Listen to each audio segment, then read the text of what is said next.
Pulso Latino es presentado por Frisian Flag, Dushipawe, Bompa Mañana. Esto es Pulso Latino con Alejandra Forero. Continuamos con más información aquí en Pulso Latino. En la ceremonia que fue la antesala a la celebración del 18 de marzo en la plaza que lleva este mismo nombre, el presidente del Parlamento de Curazao indicó que gracias a lo que nuestro país ha logrado en los últimos años, como arubanos debemos estar orgullosos e izar con total propiedad nuestra bandera. Se convirtió en una tradición que políticos de los países del reino acompañen a Aruba durante la celebración del Día Nacional de Himno y Bandera.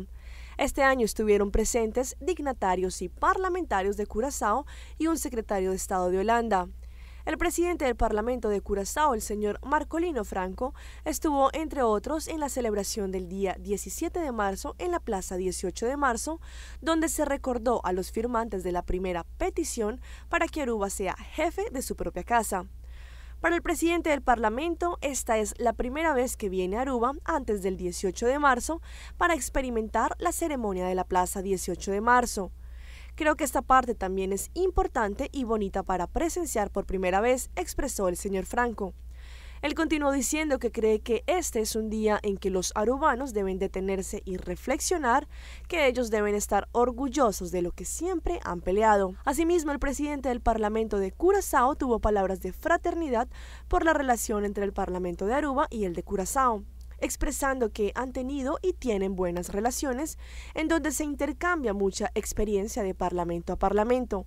En los últimos tiempos han cambiado la sala del parlamento en Curazao y están aprendiendo de lo que se hizo en Aruba, pero también ellos pueden traspasar un poco de su conocimiento en automatización al parlamento de Aruba. En República Dominicana, un raso de la Policía Nacional le quitó la vida a su expareja y luego se suicidó porque alegadamente esta no quiso restablecer una relación con él. Paola Ledesma nos tiene los detalles. Este miércoles ambos jóvenes de 20 años cumplían un año de pertenecer a la Policía Nacional. La asediaba donde quiera le aparecía. Y ella optó porque eran militares los dos, fue allá, sí eran policías los dos. Ella fue a su jefe y lo reportaron, lo desarman por un tiempecito, pero después le dieron su arma otra vez. No hace ni 20 días que se pusieron la orden de alejamiento. Pero esto no frenó la intención que tenía Geraldino Beltré de apagarle la vida a Diana Jiménez Díaz, quien soñaba con ser abogada.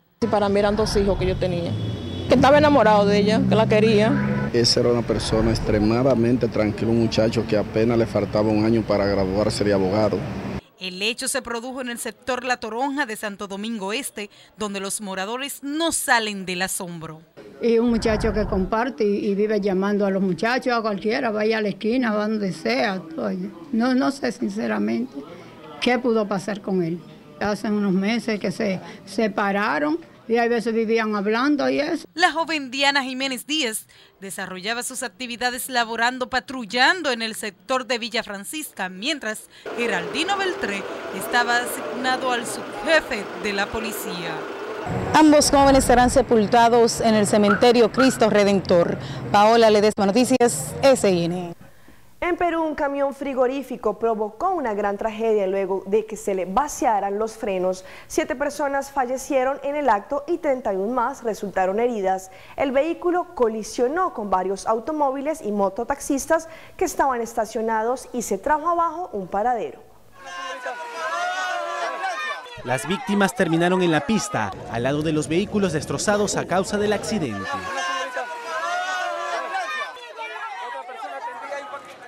Otro vehículo. Estas impactantes imágenes fueron registradas solo segundos después del trágico hecho. El accidente que se viene dando. Un camión frigorífico que transportaba 6 toneladas de pescado fresco hacia el mercado pesquero del Callao y al que se le habrían vaciado los frenos, embistió 6 mototaxis, 4 autos y 2 camionetas, una de ellas del Serenazgo de Ventanilla. Finalmente, impactó contra un paradero, arrollando a varias personas. También se empotró contra un poste de alumbrado público. Descendió sin control por una pendiente, por un espacio de aproximadamente 10 cuadras. Sucedió en el cruce de las avenidas Pedro Beltrán y Néstor Gambetta, justamente donde está prohibida la circulación de vehículos pesados. La gente ventaniense está aburrido de todo esto. Esa pista está prohibida bajar carros de alto tonelaje. Ahí tenemos nuestros alcaldes de pacotilla. Como resultado, 7 personas perdieron la vida y 31 resultaron heridas. Dentro del hospital de Ventanilla, 28 heridos fueron atendidos de inmediato, mientras que 5 fueron derivados al hospital Daniel Alcides Carrión del Callao debido a su delicada condición de salud. El chofer del camión también fue atendido. Con la voz entrecortada, solo atinó a disculparse. ¿Qué puede decir de los familiares, de todas las personas que han resultado heridas? Pedir perdón, no fue mi intención. Hasta el lugar también llegaron familiares y allegados a las víctimas, quienes en medio del dolor criticaron a las autoridades. Mi padre ha fallecido en este accidente, muy penoso, estoy súper dolido, pero a mí me llama la atención algo. Esa es una vía donde transporte pesado no puede circular. Sin embargo, las autoridades no hacen nada. En este momento yo le pregunto al alcalde de Ventanilla, ¿dónde está tanto serenazgo y tanta plata que se gasta en seguridades? Mientras que en los exteriores, un tráiler se hizo cargo de las labores de limpieza. Algunos curiosos se mostraron más preocupados por la mercadería que por los heridos y empezaron a llevarse los pescados que terminaron regados en la vía.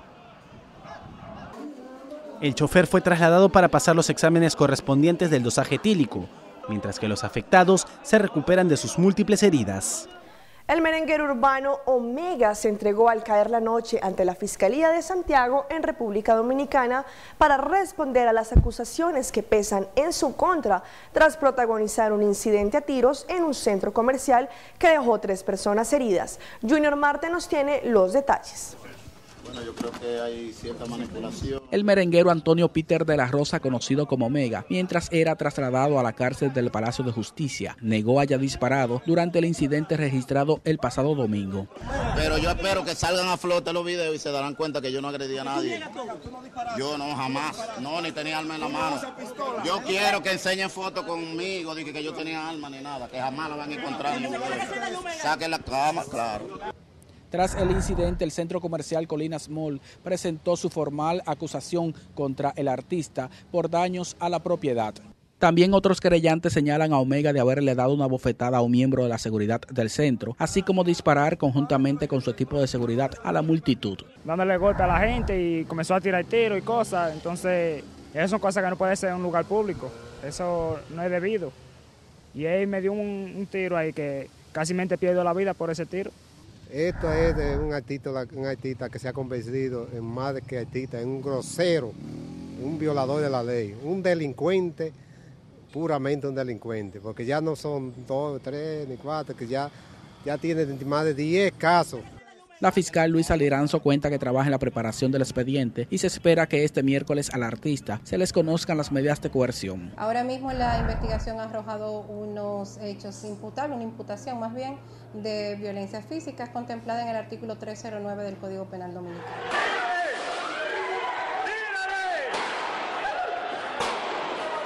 El incidente ha sido condenado por la sociedad santiaguera, que espera que Omega pague por sus hechos. Junior Marte, Noticias SIN. El presidente de Colombia, Juan Manuel Santos, acusó a sus contradictores políticos de atacarlo y de propagar a través de las redes sociales el rumor de que este no tiene condiciones de salud para continuar gobernando el país, después de que sufriera un bochornoso accidente de incontinencia como parte de su recuperación de una operación de cáncer de próstata. Veamos las imágenes del accidente que sufrió el presidente Santos. El presidente Juan Manuel Santos, un economista de 62 años quien buscará su reelección en los próximos comicios del 25 de mayo, sufrió la situación el fin de semana durante el lanzamiento de su campaña política en la caribeña ciudad de Barranquilla. Un video del accidente circuló a través de las redes sociales y obligó al mandatario a pronunciarse para poner fin a comentarios que aseguraban que estaba enfermo y que su estado no le permitía seguir gobernando por otros 4 años más en caso de ganar su reelección. Apenas ocurrió este episodio, que por supuesto fue muy incómodo para él y para su familia, según lo que indicó el presidente, se pusieron a circular por internet videos que hacen evidente lo que le pasó, con comentarios no solo ofensivos, sino francamente crueles ante un percance que le puede suceder a cualquier ser humano. Esto fue lo que dijo el mandatario. Y ahora, según el presidente, insinúan que está mal de salud y que, por consiguiente, no está preparado para ocupar la presidencia por 4 años más. Agregó Santos, quien no identificó a los contradictores políticos responsables de lo que calificó ataques sin misericordia. Bueno, y como diría el refrán popular, lo barato sale caro. Esto se podría traducir justamente con la situación que está pasando en Calle Principal, en donde, a pesar que ha tenido un sinfín de problemas, según el director de DOE, Marlon Cruz, ya está 95% lista y se encuentra en la última fase. La compañía en la cual ejecutó este proyecto es Mambraca, la cual presentó un destajo público 3 millones de florines, más barato que las demás, pero esta ha tenido varios problemas con los subcontratos para la entrega final del proyecto. El proyecto de la Calle Principal ha tenido un proceso lento pero seguro, como diría el argot popular. Pero la situación es que ya no se pueden tener más contratiempos para la entrega de este proyecto por parte de la compañía Mambraca para su finalización. El director de DOE, Marlon Cruz, indicó que la fase completa de la Calle Principal no está lista, pero hay casi un 95% del proyecto que sí. Esta compañía Mambraca tiene problemas con los subcontratos con los trabajadores, como por ejemplo el asunto de las fuentes, que han tenido grandes problemas en su funcionalidad. El caso es que esta compañía hizo una oferta de 3 millones de florines menos que otras compañías, pero la situación es que no han cumplido a cabalidad con el tiempo de entrega, pero ante esto ya se puso un último preaviso, ya que es una compañía relativamente nueva. Ellos tienen hasta este fin de mes para entregar completamente el proyecto de Calle Principal, si no, en su defecto, DOE tomará a su cargo la finalización del centro de ciudad. El campeón mundial de clavados, el colombiano Orlando Duque, no deja de sorprender al mundo con sus hazañas. Esta vez conquistó la salvaje Amazonía saltando desde un árbol de 38 metros de altura. La selva amazónica fue el escenario escogido para que el múltiple campeón de clavados Orlando Duque realizara una nueva hazaña. Fueron 10 días de travesía, donde la naturaleza del pulmón del mundo se fundió con los miembros que hicieron parte de la expedición. Indígenas de la región fronteriza entre Colombia, Perú y Brasil fueron quienes hicieron las veces de guías. Saliendo de Bogotá, obviamente uno ya tiene esa emoción de llegar a Leticia, llegar a la selva y bueno, una vez ya se monta el barco y empieza a salir, está la expectativa de ver qué es lo que va a aparecer. La búsqueda por la jungla del río Jabarí en el Amazonas fue larga. Había que encontrar un árbol perfecto para ejecutar el salto. Un caucho de 38 metros de altura, de más de 100 años de existencia, fue el escogido para construir la plataforma. Lo más difícil de la travesía es encontrar las locaciones. Si hay sitios que tienen profundidad, pero de pronto las ramas no están lo suficientemente fuertes. Hay otros que si el guía no está cómodo con los animales en el agua o alrededor, no nos vamos a meter al agua. Llegó el momento y Orlando desde allí empezó a divisar el paisaje de la Amazonía. Sus saltos fueron perfectos.